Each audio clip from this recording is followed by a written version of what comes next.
Welcome back to the Marvel Movie Minute, a daily podcast which we smash apart the films of the Marvel Cinematic Universe into 1-minute chunks so we can analyze them in scrupulous detail. I'm Kyle Olson from the Road to Infinity podcast. Hey, and I'm Rob Cabasco, and Kyle, my favorite cooking show of all time. Yes. In the world of cooking shows. Okay.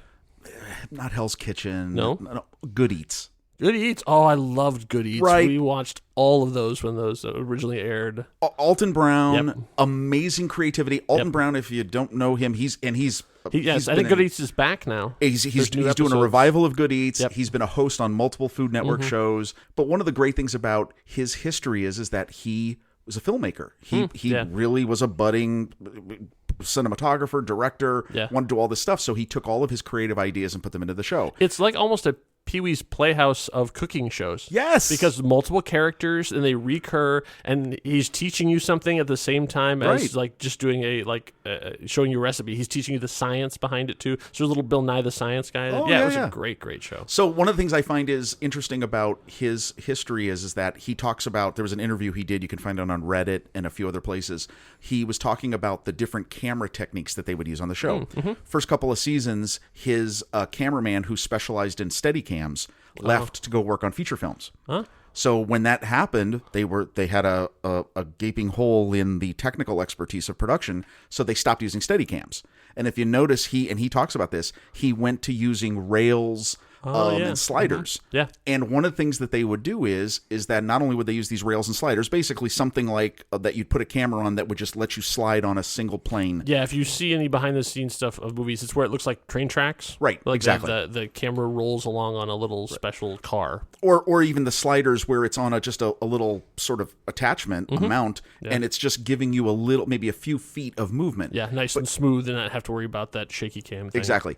Now, the cool thing he would do is they would start to do creative elements to put things in front of the camera while it was sliding, like a mirror or magnifying glass. Yeah. And his whole idea was that how can you put more creative output into a single shot? Yeah. So really cool stuff. Why do I bring this up? Yes, Because why do you bring this up? there is a moment in minute 51 where one of his old school techniques of putting the camera, we've talked about this before, taking a refrigerator, cutting off the back, and getting that inside shot. Which was in this movie. Yes, yeah. and we talked about this in an earlier minute with the Stan Lee's cameo, but there is a shot in this minute that screams this. Okay. And we'll talk about it. Okay. All right, so we're here to talk about minute 51 of 2008's Incredible Hulk movie directed by Louis Leterrier. And we pick up where we left off, which is Betty is looking for something. So she's on the battlefield. All the soldiers are converging on Bruce's last location, and she's just sort of standing there looking around, trying to look. We don't know exactly what she's looking for. And then she spots the V-150S and goes, that's it. She's looking for the command vehicle. Right. She's a military brat, so she knows. So she knows that's where the guy who's leading this charge is going to be. So she makes a beeline for it. And we get a good establishing shot. Yep. Showing the placement of what is going to be a major set piece. Yes, and that's all CG there. Oh yes. Yeah, because she is in the park. Bruce is at the University of Toronto, so the two of them are, and so in this shot you see how they're stitched together. Correct. Because the actual shot of the big shot you see over her shoulder is just park. They've added in all of the elements from the other location onto there to give us a sense of geography, which I appreciate. Exactly. No, I think that's good. Yeah. You see in the distance, then you see sort of this old sort of cathedral-looking Gothic structure. But you can kind of see there's some sort of connecting area between the two structures. Yep. That'll be very important later. This will be something, one of my little digs to this sequence is, and you just said it. Yeah. It's clearly CG. There is an element of what we're coming up to, which is this big fight. Yes. Yeah, the CG is pretty heavy on this. Yeah, well, when you're dealing with a 10-foot tall green rage monster, there's going to be a certain element of CG. But here, I think it's the best that 2008 could do. No, absolutely. But I think one of the things that is interesting about all these shots, when you see these deep shots of foreground people looking at this major element, there's no depth of field. Everything's crystal clear focus because you want to show that. And we're going to talk about that in this minute and in the next few minutes. Yeah, because the next, I think 5 minutes or even maybe up to 10, are all in this same location. Exactly. Just different elements of it. So then we see she spots the V150, makes a beeline for it. Meanwhile, Bruce has just finished swallowing something really uncomfortable. Yum. Yeah. We're hoping it's past the esophagus and now moved in there. But as he's getting up then to run off, then there's a nice shot like at his foot level as you see the soldier pop up and see him running.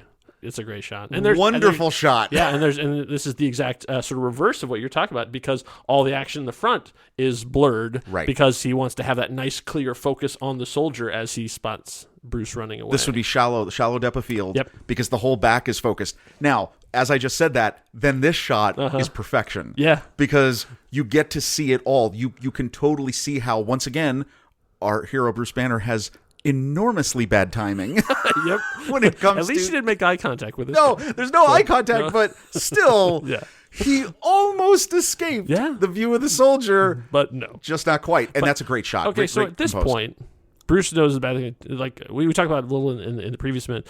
Do you think he thinks the Hulk is coming? Like, he obviously swallowed the thing so he couldn't get out of it. Do you do that in anticipation of being captured and not having to give it up, or do you do it because he knows the other guy is about to show up? Like, what do you think? Where do you think Bruce's head is at this point? I think right now, no. I think because of what he's just experienced over the last few days, is that I think he actually feels like he's got some control, or a little bit better control, because he's reunited with his former love. Yeah. He's had a couple good nights sleep, right? He's been able to be in a fairly safe place. Right, and it's not a group of toughs. Yes. This is right? like the entire U.S. military is like here. Every second is life or death. Yeah. I actually think he feels somewhat in control. Okay. Which is foreshadowing what's going to happen. Yeah, because then someone's going to make him do it. So we go back to Betty, and Betty sees the vehicle and stands in front of it and basically screams at it to stop. They cut to a shot inside, and okay, there's a little movie magic going on here. Oh no, this is what I mean. This is what I was talking about. Yeah, they go inside, and clearly, like this V150 is clearly like the TARDIS because it is vastly huge inside. It's like, okay, this is what I mean. If you're really inside this command vehicle, their knees would be touching, they would be hunched up. I mean, there's no room for all of this stuff in there. Like, plus the fact that just for the logistics of it, you have at least 3 actors, camera crew, sound crew, lighting, I mean, all that. Like, so it cuts to the interior of the vehicle, and that's clearly a set that they're on, and so it goes back and forth because even when they go to the end, as she finally screams out, "Dad!" and the thing opens up, and you can see William Hurt hunched over inside the thing as he steps out. Like, there's no way. There's like 2 fully rotating chairs and a command set. Yeah, no. This is the whole moment that I referred to in the open, right? Okay. Well, one, you have, so interesting character development of Betty. Yes. Stop. Yeah, she's getting involved. Like, she's not going to, like, let this chase happen. She's going to try to be the one to stop it. And what does she say first? General? Yeah. She knows he's in there. Yeah. General, stop. And then she reverts to Dad. Right. So in just this moment, you've created this understanding, their fragmentation of they're estranged. Yeah. Their relationship is fragmented. She's not even addressing him first as Dad, right? No. She starts off with the title, which is obviously, again, tells you a lot about this. And then you have this great look that Ross gets from Major Spar. Major Spar, where she's like, dude. Yeah. It's just like this very military polite, sir. I mean, like, you can't... are we going to run over your own child? Yeah, we're not going to. Sir? What do you want to do here? And then, so this gets into my part about interesting camera movement. So one, yes, you clearly have a space that is bigger than it's supposed to be. But what was jarring to me about this is, here you see this whole shot, and then when he pops open the door, you realize, how could that be from what we saw? Like, you rarely see this in a movie. Yeah. The latest movie I have seen that does this is 1917. Okay. The camera's in places where once you realize in the scene where the camera is, you go, well, that can't be. Right? And I have to say, it jarred me out of this scene. Yeah. It kind of jarred me out of the moment because I went, well, that's not possible. Yeah. Right? Like, that's how did they do that? Yeah. And I don't, I mean, I guess it's good because you're right. It does show you placement. It shows you placement of him. He's in the back of the vehicle. Yeah, and it's a powerful shot too because it's like I mean in terms of establishing his power because it's from below, so he steps out like a giant. Yes. Yeah. No, it's well, and also the juxtaposition of dad. Yeah.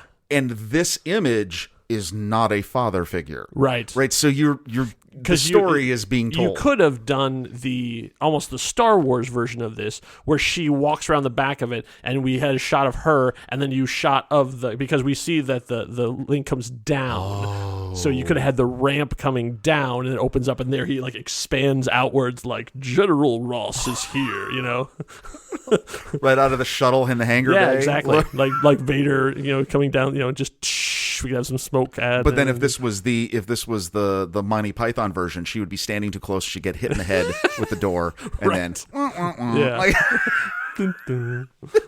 no, but so anyway, this is one of those moments where I just went like. Because it got me out of the moment, and I I understand. And she, I mean, and I say Liv Tyler, Betty goes for it. Like I mean, it's not like, Dad, I know you're in there. I mean, like she's angry, right? So, which is going to be a recurring thing, right? Through the rest of this scene. Well, and how cold is this? Yeah. So it cuts right from when the door plops open. He steps out. It cuts to this shot from behind her, kind of like a little back behind over her right shoulder. Yep. She's clearly running to her father. Yeah. And he ain't even looking her direction. Nope. Doesn't even make eye contact. I mean, like he's just like focused on the mission. That is cold. Yeah. I mean, I get it. I get the story, but yeah. Right. So then, immediately just grabs her and pulls her away. Now, before we get into sort of the action we're going to get into, I had a really hard time finding who any of these guys are, the extra soldiers, because in IMDb, there are two problems. One, all credited as soldier. And two, if they're a stunt person, which a lot of these guys are, or they only didn't have a lot of experience, there's no pictures. Oh, so you can't even place. You can't right. Even so I have match, through the rest of this action scene, which is going to last like another 10 minutes or so. I don't know who most of these guys are, and I dug in. So, but there is one exception, and it's a very, very important distinction because I would almost say this is a cameo more than that. There is one soldier who is in one of the clips we have here. Like you can see, he's between the two of them. But basically, every time you see Ross and a group of soldiers, he's always over Ross's left shoulder because he's a professional. He knows how to find the camera. And every shot they're together, he always finds the camera. And because his name is Terry Notary, and he's the Hulk. Wait, what? He is a stunt performer, a motion capture. If there's a number one guy in motion capture, it's Andy Serkis. If there's number two, it's Terry Notary. What? Terry Notary is one of the most physical performers out there. He's the one who taught elves how to walk. He taught hobbits how to walk. He taught dwarves how to walk. He taught apes how to walk. This is awesome. Getting up to now, he plays the dog in Call of the Wild. What? Yes. Oh. Terry Notary. So in this movie, he is credited as a stunt performer, but he has a cameo here essentially as this soldier, and he's going to be with us for the next couple minutes. I'll point him out. Oh, he gets a lot of FaceTime. Yeah, he gets a lot of FaceTime. Well, but he played the Hulk when they did motion capture. He was the Hulk. Oh, for this movie. For this movie. Yeah. Oh, yeah. Okay. Yeah. So he's like he did all the mocap stuff. So he was in there lifting plastic toys around and flipping around. And I'm surprised to hear that because one, I would thought it would have been Ed Norton. Right. Because that would make sense, right? Yeah, but it's also too bad. And again, I'll get into a little bit of why it wasn't Ed Norton in the next minute when our big green friend actually shows up. Yeah, but I do really like that you mentioned this because a lot of these guys, we've talked about this already so many times in this movie. Yeah, there's a lot of great extras that get significant quality FaceTime on the screen. Yeah, and I would love to single them out and say who they are, but I cannot find who they are. And it could be just from the time that 2008, they weren't as good at keeping records or whatever, but mostly, I mean, I really blame IMDb because it knows the names of them and it knows their credits and still has no pictures of them on there. So if you are listening to this or know somebody who was an extra in, would love to was be a able soldier. to credit. Yes, I'd love to be able to say, like, in minute 54, this is the guy who shot the Hulk in the face, whatever it is. Right, I mean, because I think I feel like I failed in our research. I find all these interesting things in that, like the one thing I search for, and I cannot find the difference between them. Come on. Because there's not only this group of soldiers, but later in the film, spoiler alert, there's another group of soldiers, and so they all get mixed together. So they don't. The IMDb is really bad about saying this group, like city soldier versus university soldier, and that. So. Well, and we'll talk about this certainly over the next few minutes. I'm sorry. Yes, no. We'll get there. But anyways, so Terry Notary is a notable thing. And one last note before we move on from him, he has another role in the MCU later on. He played the Cloak of Levitation in Doctor Strange. The man is a master of movement. Like, see, if you really want to see his stuff, watch the behind the scenes stuff of the Hobbit movies, because he led dwarf camp and taught them how to do it. And they show him, and he goes through each one. He says, like, this is how an orc walks, this is how a goblin walks, this is how an elf walks, and he changes his entire physical body, and like, just by hunching over and just carrying the weight differently. And so he taught all the other actors how to do that. Like, here's how to, and he'd say he did the same thing in the Planet of the Apes movies. Why is he in this movie? Tim Roth, because he was Tim Roth's motion capture guy from the Planet of the Apes movie that we don't talk about. Tim Burton's Planet of the Apes movie. He was the one. He was an ape on that, and he taught him how to move. That's the Mark Wahlberg one, right? Yes, that's the Mark Wahlberg one. Okay, yeah. All right. What's with all these monkeys? Yeah. Well, okay, so I love this because, when you think of motion capture, you think of Andy Serkis, right? And all great praise to Andy Serkis. Oh yeah, absolutely. What a master of this. Yes. But he's not the only person who knows his craft, right? So this is awesome. Go to the acting, and Terry Notary's the guy who just says like, okay, Andy Serkis goes, all right, you're a leopard, and then goes off to direct, and is like, what does that mean? And Terry Notary steps up and goes, let me show you how a leopard moves. Here we go. Yeah. Oh, that's awesome. Yeah. All right, well, so we cut. Anyways, so we go back to the action.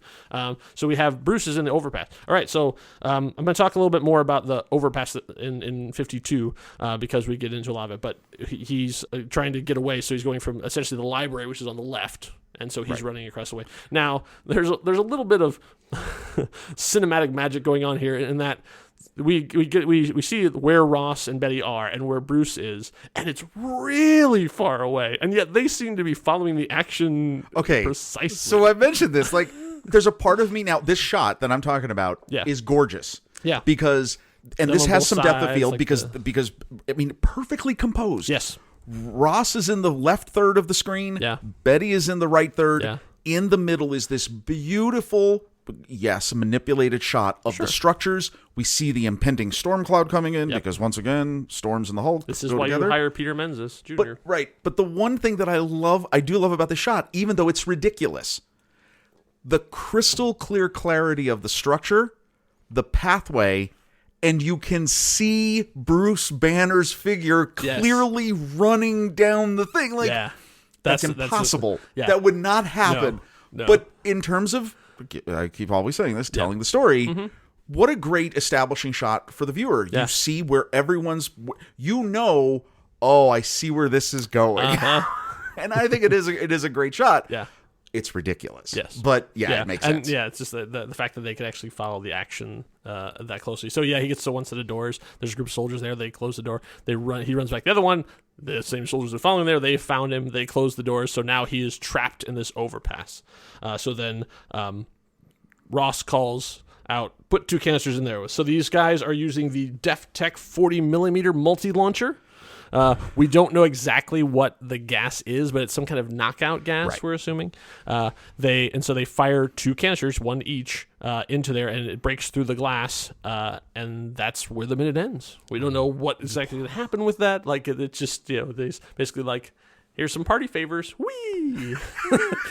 T-shirts. Papa! Well, and once again, you get, a really nice shot composition. That last moment is, the set piece of this glass greenhouse bridge, for lack of a better way to describe it. The overpass, the skyway, whatever you want to call it. Yeah. Clearly a character in this minute and the next few minutes. Yeah. So it's that's why it's been well rendered and it's in focus. It's clear. But I love the shot of, you just see the contrails, the smoke contrails of the 2 canisters going right up to it. There's Bruce. There's them.